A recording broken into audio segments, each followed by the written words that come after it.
nous serons hier, nous avons péché par sexisme, nous paierons, nous nous repentirons. Sud Radio Berkov dans tous ses états.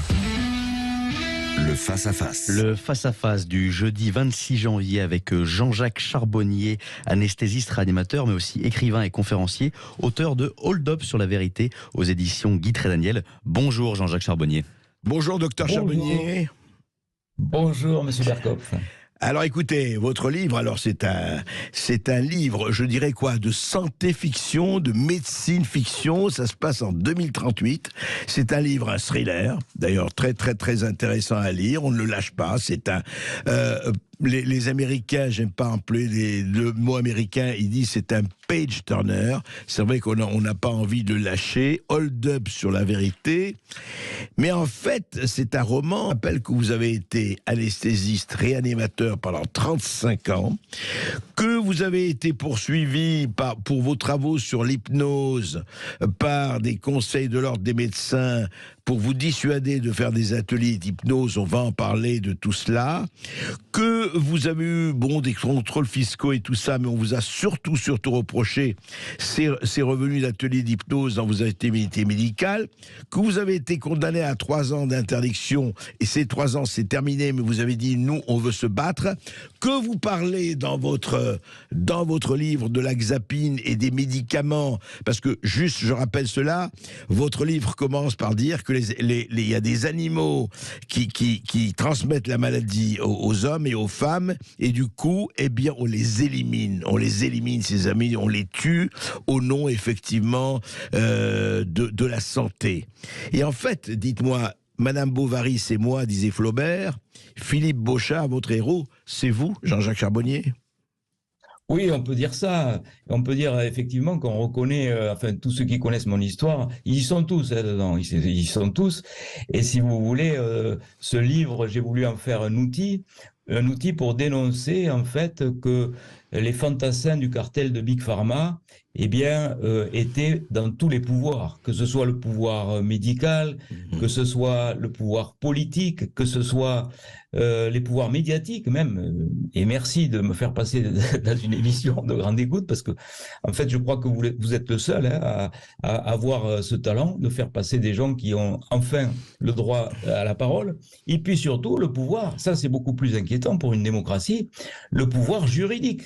Même le pouvoir juridique a un niveau de corruption. Et j'en suis la preuve, puisque mon assurance professionnelle a décidé de porter l'affaire devant la Cour européenne des droits de l'homme à Bruxelles pour que, tout simplement, l'État français indemnise le préjudice que j'ai subi.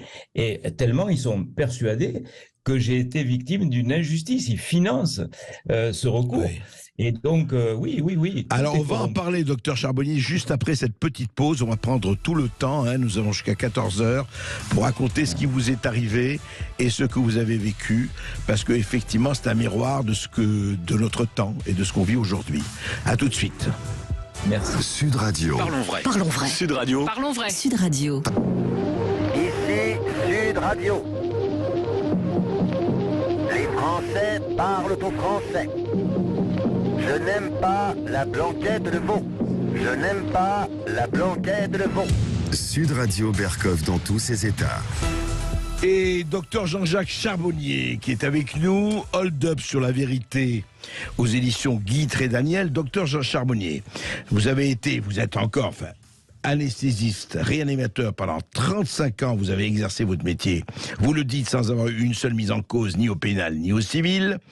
Vous avez été, vous êtes aujourd'hui, vous réalisez depuis 2014 d'ailleurs, vous le dites depuis 8 ans, des ateliers d'hypnose collective appelés TCH, transcommunication hypnotique, dont le but est de soulager les épreuves de deuil et de calmer les angoisses de la mort. Et puis, vous parlez des anxiolytiques, on va reparler tout cela.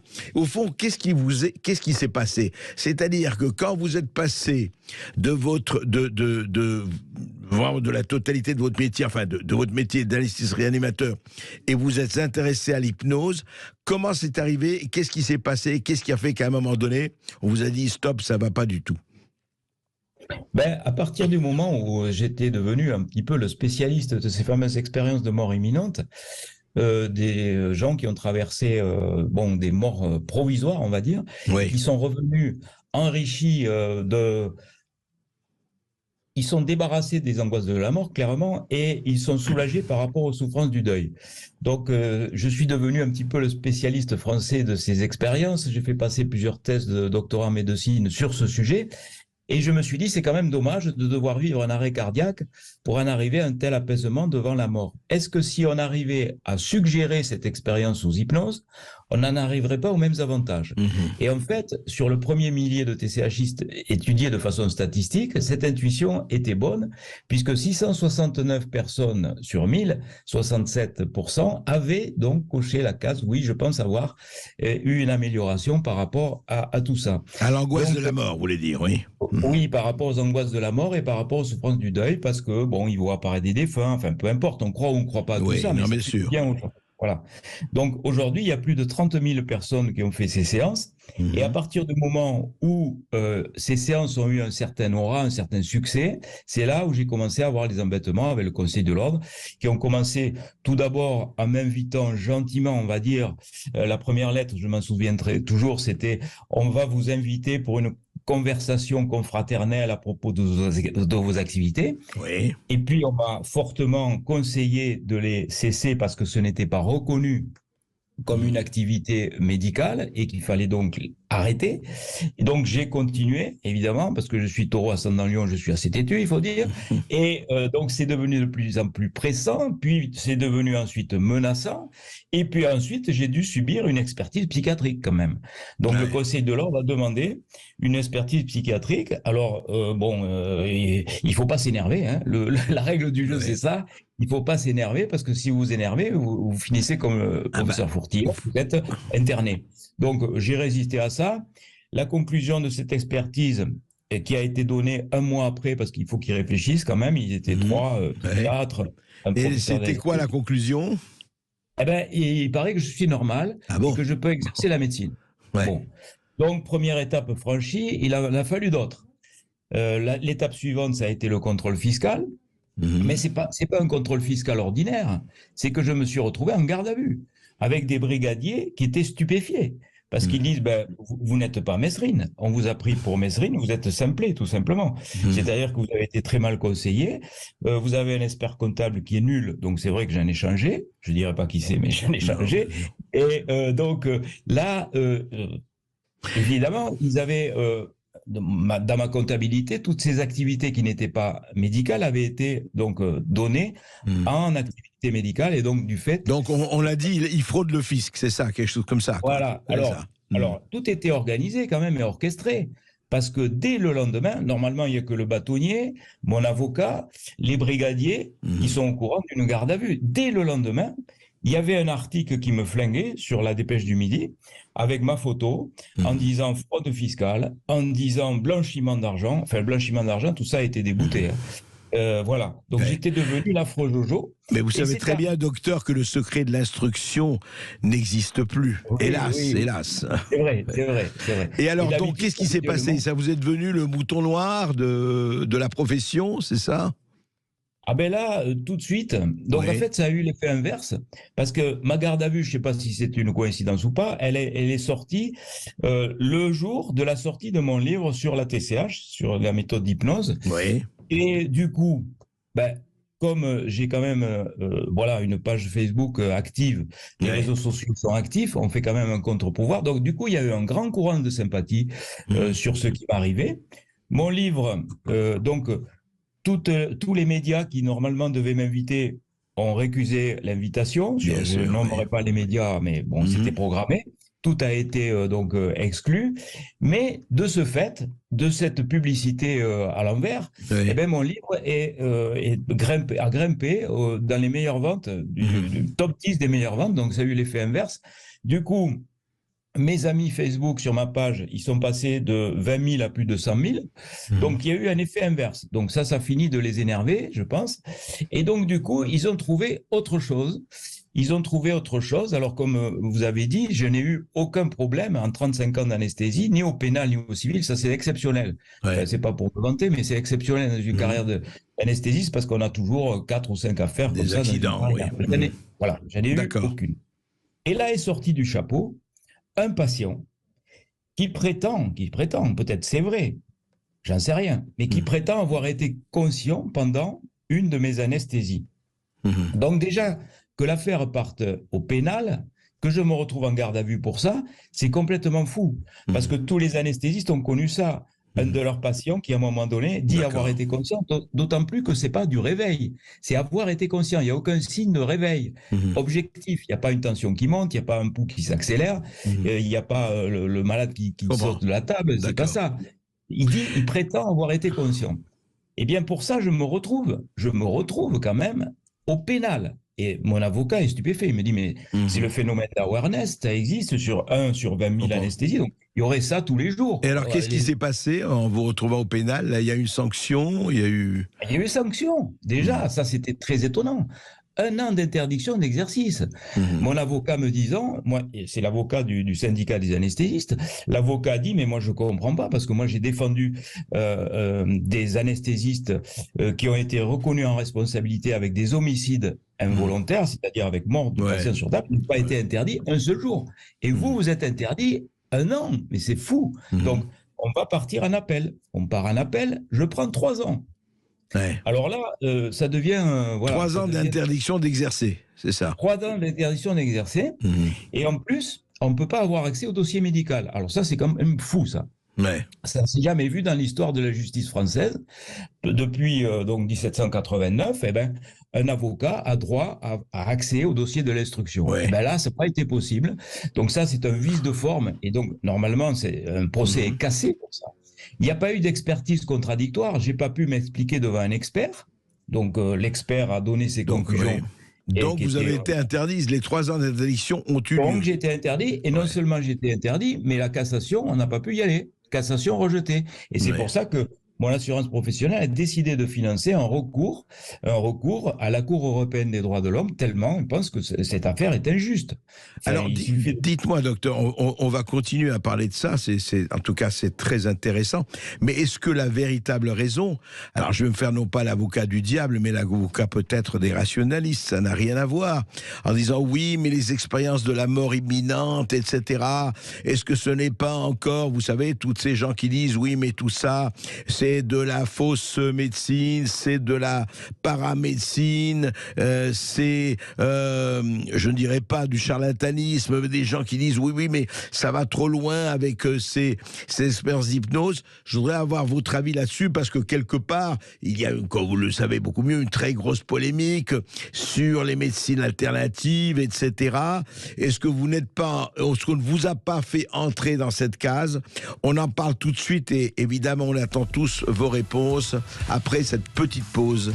Jean-Jacques Charbonnier. Et vous nous appelez au 0826 300 300 pour interpeller le docteur Charbonnier pour son livre Hold Up sur la vérité aux éditions Guy Trédaniel. A tout de suite sur Sud Radio.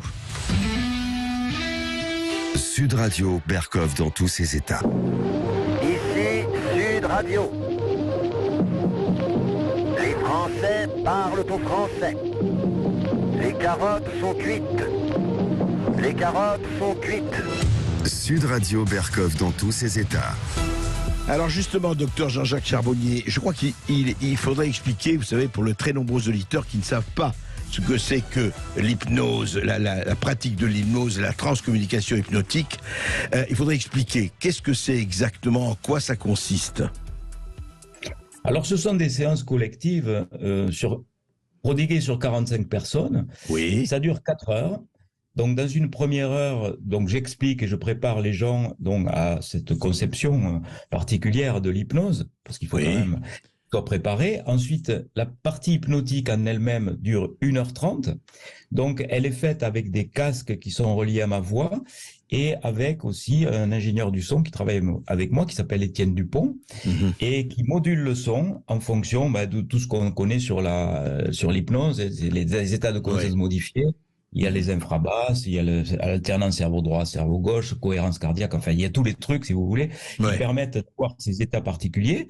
Donc ça dure 1h30 et ensuite on partage, et ça c'est le plus intéressant, on partage les ressentis. Alors, il y a aussi une personne qui surveille l'atelier, donc jusqu'à présent, c'était Marc Leval, qui était d'ailleurs un ancien journaliste de Sud Radio et qui maintenant a une web TV qui marche très bien, ABC Talk, et il s'en occupe, donc il est pris par le temps.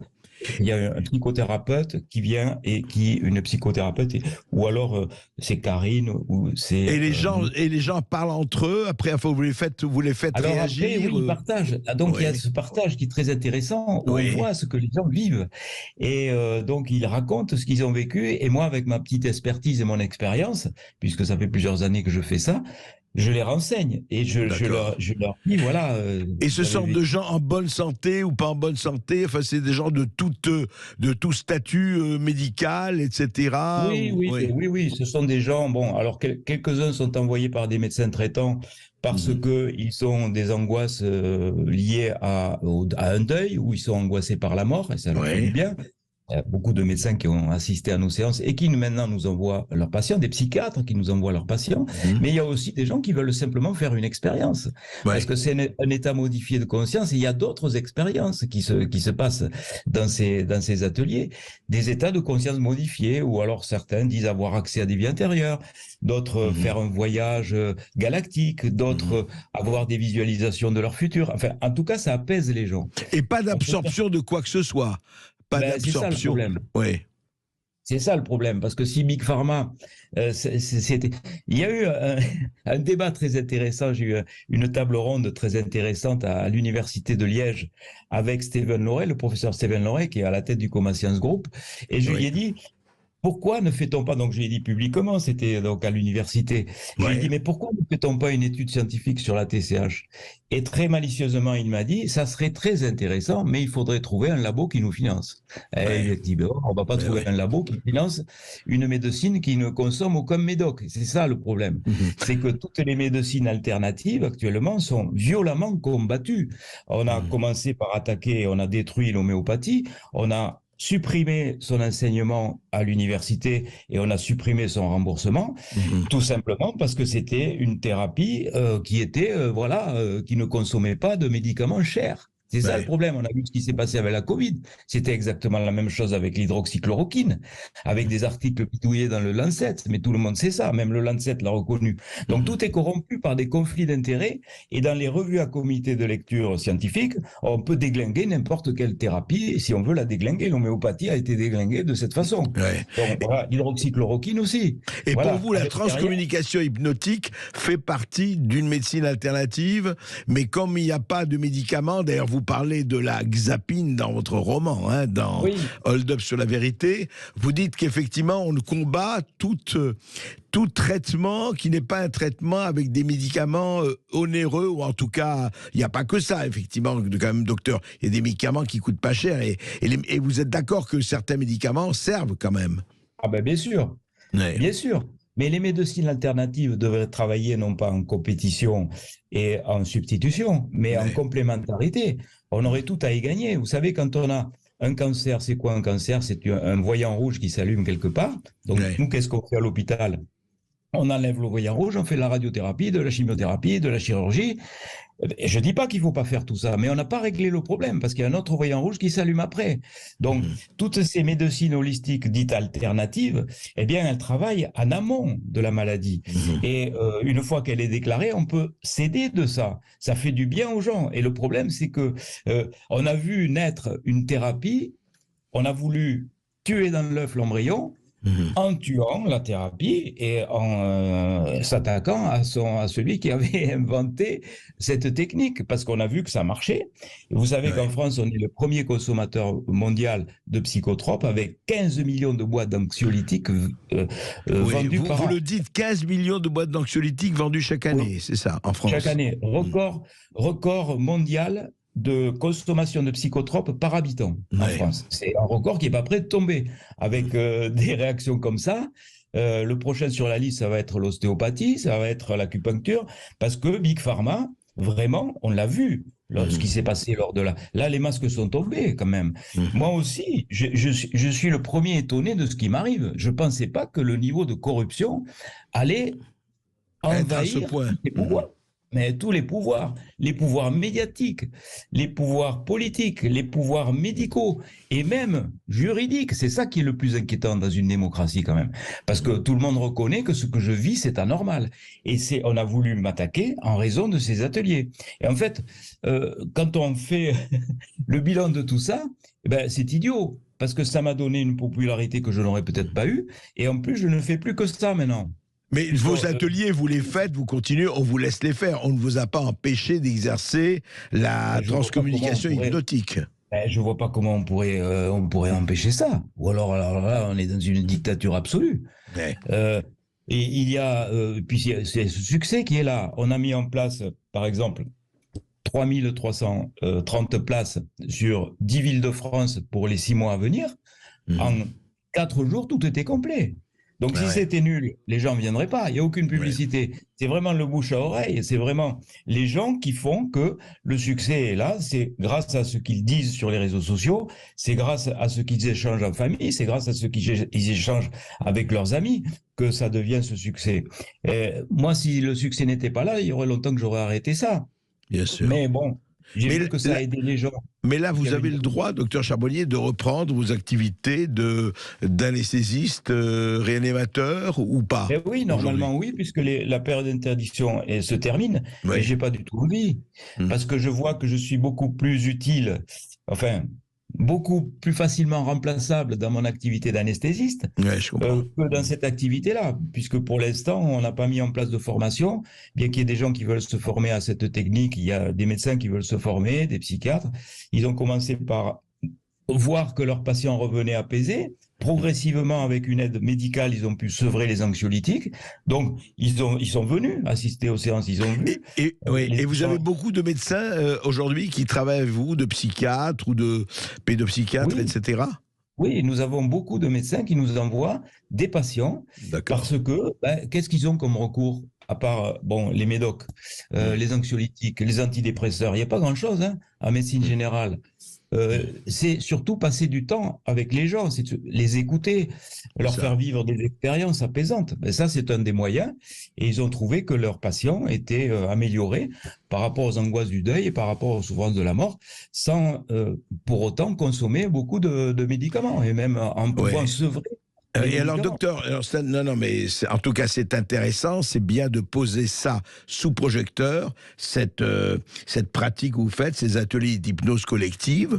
Alors, évidemment, moi, je n'ai pas d'avis à avoir, je n'y connais pas grand-chose, mais en tout cas, c'est bien d'en parler, c'est bien d'en discuter, le contester aussi pour certains, mais voir vraiment dans les faits ce que ça apporte. Alors, je me suis demandé d'ailleurs, alors vous avez écrit des livres sur l'hypnose, et qu'est-ce qui vous a fait choisir le roman plutôt que raconter votre histoire qui est déjà suffisamment forte? Pourquoi ne pas raconter telle qu'elle? Et plutôt sous forme romanesque. C'est réussi, mais enfin, voilà. Oui, j'ai préféré le roman parce que je crois que les gens, ils ont envie de légèreté. Et dans le roman, il y a beaucoup d'humour. C'est un roman, un thriller, mais il y a beaucoup d'humour. Vous en conviendrez. Tout à fait. On rigole beaucoup.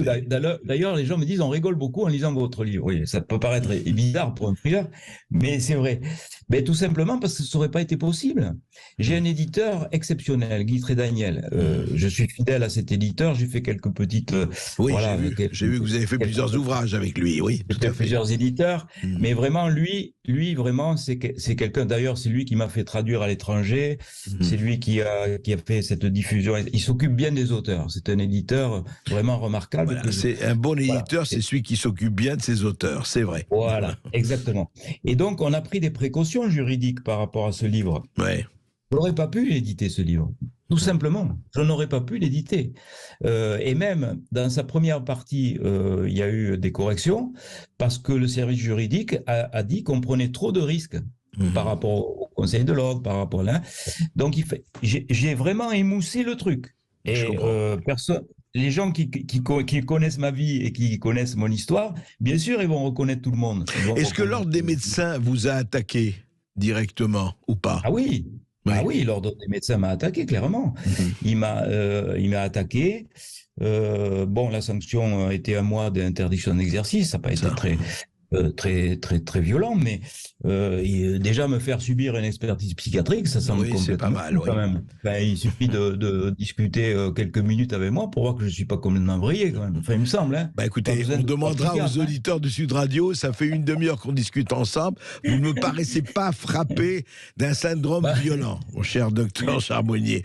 Et justement, on va demander aux auditeurs de Sud Radio si certains peut-être connaissent l'expérience d'hypnose ou pas. En tout cas, on va en parler avec eux tout de suite après cette petite pause. Au À tout de suite. 0826 300 300, à tout de suite sur Sud Radio. Sud Radio Berkov dans tous ses états. Appelez maintenant. Ici Sud Radio. Les Français parlent au français. Je n'aime pas la blanquette de veau. Je n'aime pas la blanquette de veau. Sud Radio Berkov dans tous ses états. 13h45 sur Sud Radio et vous avez la parole, chers auditeurs, au 0826 300 300. Vous continuez de nous appeler pour interpeller le docteur Charbonnier. Et on accueille tout de suite Robert de Marseille. Bonjour Robert. Oui, bonjour Robert. Oui, bonjour Monsieur Berkov, bonjour Monsieur Charbonnier. Je voudrais poser une question sur les EMI. J'ai vu deux émissions il y a quelques années sur les EMI où ils parlaient Expérience de mort immédiate, c'est ça? C'est ça, tout à fait. D'accord. De personnes qui étaient traumatisées, qui avaient eu un accident de la route ou des trucs comme ça, qui étaient... Par exemple, je vais vous prendre l'exemple d'une femme qui était sur une table d'opération, l'électroencéphalogramme plat, tout ça, et elle a dit qu'elle s'est vue au-dessus de son corps. Ouais. Elle a décrit les personnages, il y en a même qui chantaient une chanson, c'était des chirurgiens, qui a relevé le numéro de sa table d'opération qui se trouvait dessous, mais détail important, elle était aveugle. Alors, je voulais savoir si votre thérapie est différente de ça. Oui, est-ce que ce n'est pas l'expérience de la mort immédiate, docteur Charbonnier, pour vous? En fait, ce que je recrée dans la séance d'hypnose, c'est la séquence événementielle typique de celles et ceux qui vivent ces fameux arrêts cardiaques. Je pense que monsieur veut parler de l'électrocardiogramme, hein, parce qu'on monitorise en général le cœur dans des opérations, et le cœur peut s'arrêter, et il y aurait 12 à 18% des adultes qui vivraient ces expériences, 65% chez les enfants en arrêt cardiaque, donc beaucoup plus, parce que tout simplement les enfants n'ont pas encore l'occasion de censurer les informations par les apprentissages qui sont dans nos sociétés occidentales réductionnistes, censurantes sur tous ces Mais états vous dites 12 à 18% déjà chez les adultes, c'est beaucoup. Oui, c'est énorme. beaucoup. Ouais. Il y aurait 60 millions d'expériences. 4% de la population, alors c'est pas 4% de la population planétaire, c'est 4% de la population médicalisée qui peut récupérer des arrêts cardiaques. Donc c'est beaucoup, c'est beaucoup. Ouais. Et ces expériences, dans leur majorité, il y a des expériences négatives, c'est vrai, mais dans la majorité des cas, eh bien, font du bien aux gens. C'est-à-dire que les gens sont apaisés par rapport aux souffrances du deuil et sont moins angoissés par rapport à leur propre finitude. Voilà. Et c'est ça, surtout, pour avoir étudié ces expériences depuis 30 ans, c'est ça qui m'a le plus interrogé. Que fait-on de ces expériences? Parce que vous avez eu l'occasion de les regarder en tant qu'anesthésiste réanimateur, c'est ça? Enfin, c'est votre expérience d'anesthésiste réanimateur qui vous a permis de passer Pas tellement. Ouais. Pas tellement. Non. Parce qu'au début, j'étais dans un service de neurochirurgie en réanimation. Ouais. Et voilà, je guettais tout ça. J'allais presque interroger les gens. Alors, vous l'avez vu, le tunnel ou quoi? Le fameux tunnel. Est-ce que je peux intervenir? Allez-y. Oui, parce que il y a d'autres expériences, comme il disait, qu'il y en a qui traversaient les murs, qui se voyaient traverser les murs et aller trouver le tunnel. Le tunnel où la lumière était au bout, et qui ont vu, au conditionnel, et qu'ils ont vu les parents décédés, qui leur a dit, écoute, c'est pas le moment, tu peux retourner où tu es. Oui, mais alors Robert, excuse-moi, je voudrais poser une question. C'est le rationaliste en moi qui pose une question. Oui, Est-ce qu'on n'a pas tous des visions, des choses, on a tous à un moment donné dans certains états, et je pose la question au docteur Charbonnier, qui nous fait voir effectivement, c'est toute la discussion qui existe depuis des décennies. Justement à ces expériences, justement, problème cardiaque, accident de la route, tout ça. Non, mais oui, mais pardon, Robert, on peut avoir des visions sans avoir eu des accidents cardiaques ou des... Non? Parce que moi, je connais des gens, très sincèrement, qui, à la suite de, je ne sais pas, d'un malaise, peut-être, etc., ont eu un certain nombre d'expériences sans aller jusqu'à la crise cardiaque. Docteur Jean-Jacques Charbonnier. Oui, alors ça fait partie des états de conscience modifiés. Oui. Ils ne sont pas forcément, et vous avez raison, le cas que lors de ces expériences de mort imminente. Et oui. Il y a aussi des expériences transcendantes qui arrivent lors d'expériences sous, mettons, chamaniques, sous transe chamanique, avec certaines substances comme l'ayahuasca ou l'iboga. Stanislas Grof, le professeur Grof, avait fait des études sur LSD. Mais ce qui est très ce qui est très troublant, c'est qu'on se rend compte que les perceptions qu'ont ces personnes, eh bien, normalement, sont impossibles avec un cerveau normal, comme si notre cerveau était finalement qu'un filtre réducteur d'informations. Il y a par exemple des gens qui ont vu des scènes qui se trouvaient à distance de leur corps physique, au moment où ils faisaient ces arrêts cardiaques, qui ont pu décrire ces scènes telles qu'ils les ont perçues et vérifier ensuite que ces scènes ont bien existé. Eh bien ça aussi, ces phénomènes de remote viewing, on l'obtient dans les ateliers d'hypnose où des gens ont pu décrire des scènes en décrivant l'habillement des personnes, des habillements qui étaient quelquefois inconnus. Alors là, on peut se poser des questions quand même. On peut se dire, ouais, même si on ne comprend pas, même si on n'explique pas, eh ben, il faut avoir l'humilité de dire que la conscience est peut-être autre chose. Et cette théorie que j'ai proposée dans une thèse de doctorat en médecine de François Lallier, de conscience intuitive extraneuronale dissociée d'une conscience analytique cérébrale qui, pour le coup, est bien dans la matière, eh bien, elle explique d'une certaine façon ces expériences. Parce que si on conçoit que c'est le cerveau qui fabrique la conscience, toutes ces expériences sont tout simplement impossibles, puisqu'on sait maintenant, depuis mars 2001, les travaux de De Vries et Becker ont montré que dans les 15 secondes qui suivaient l'arrêt cardiaque, c'est excessivement court, 15 secondes, on a une mort clinique, un électroencéphalogramme plat, et avec un électroencéphalogramme plat, il est impossible de voir, d'entendre, de comprendre, de mémoriser. Bien sûr. Alors, c'est toute la thèse. Écoutez, ça, effectivement, vous l'exposez, c'est quelque chose qui doit être discuté, mais on va interroger d'autres, enfin, nous avons beaucoup d'autres auditeurs que ça passionne. Oui, c'est vrai, André. Merci à Robert. Et on accueille Chantal de Prades. Bonjour, Chantal. Oui, bonjour Monsieur Bercoff, bonjour Docteur Charbonnier.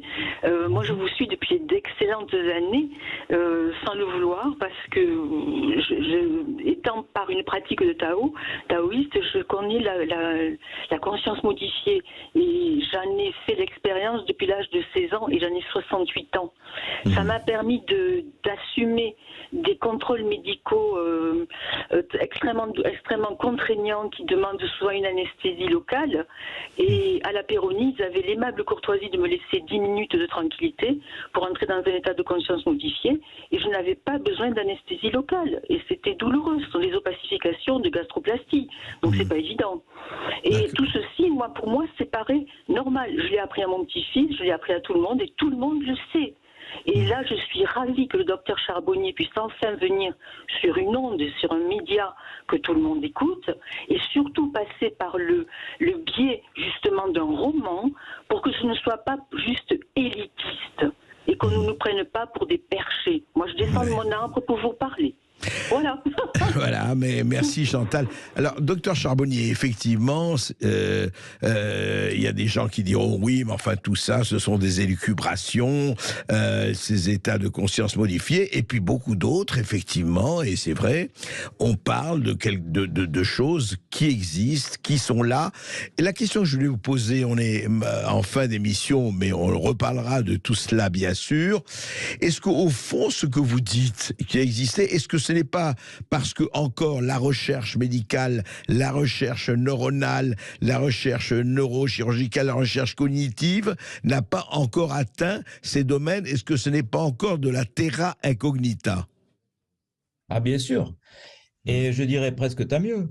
parce qu'on n'est Ouais. pas obligé d'expliquer les choses pour les accepter. On est dans une société scientiste, c'est-à-dire que les gens ont l'impression que les choses existent à partir du moment où il y a une démonstration scientifique. Et pour qu'une chose soit reconnue scientifiquement, il faut qu'elle soit reproductible et mesurable. Ouais. Or, il y a plein de choses qui sont ni reproductibles ni mesurables, à commencer par la création de l'univers, l'amour, etc., mais qui existent pourtant. C'est comme les barreurs de feu. Les barreurs de feu, ils existent et ils ont une action thérapeutique. Il y a des médecins ouverts à ça qui sont intelligents et qui s'en servent, même s'ils ne comprennent pas comment ça marche, pour des douleurs de radiothérapie, pour des brûlures. Et on a pu constater de façon cytologique qu'il y avait une amélioration de ces soins que l'on ne comprend pas. On ne sait pas comment ça marche, mais ça marche. C'est ça l'essentiel. C'est quoi l'essentiel de ma démarche? C'est de faire du bien aux gens qui se trouvent mieux après. Ensuite, on croit ou on ne croit pas à la réalité de l'au-delà, peu importe. Mais ce qu'on ne peut nier en tant que médecin, que je suis et que je reste, quoi qu'il en soit, je serai toujours docteur en médecine et anesthésiste réanimateur. Ils pourront faire tout ce qu'ils veulent. Ils pourront jamais m'enlever mes titres universitaires. Ouais. Jamais. C'est pas possible. C'est trop tard. 35 ans de preuve. Ouais, Donc, et donc, pour vous, ce qui est important, c'est de laisser ouvert le périmètre. Ben, bien sûr. C'est d'essayer de travailler ensemble. Même si, bon, il y a cette opposition financière de Big Pharma qui contrôle. Oui, mais enfin, il n'y a pas que Big Pharma. Mais vous n'êtes pas contre les médicaments de façon bien sûr que non. théorique, totale, non? Bien sûr. Ouais. Mais je veux dire, il n'y a pas que les enjeux financiers. La santé, c'est ça le problème. C'est qu'on a mis la santé comme, voilà, étant un moteur d'activité pour faire un business. Et c'est pas ça. Oui.